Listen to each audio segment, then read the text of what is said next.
श्रीगुरुभ्यो नमः। हरि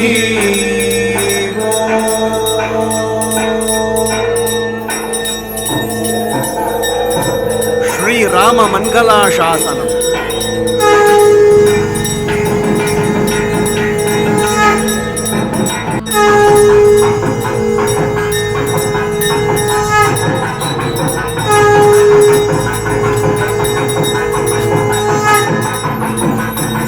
मंगलम कौशलेन्द्राय महनीय गुणाब्दये चक्रवर्ती तनूजाय सार्वभौमाय मंगलम।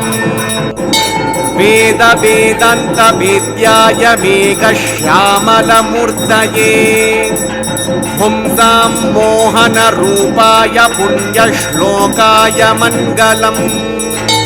विश्वामित्रान्तरंगाय मिथिला नगरीपतेः भाग्यानां परिभाकाय भव्य रूपाय मंगलम्।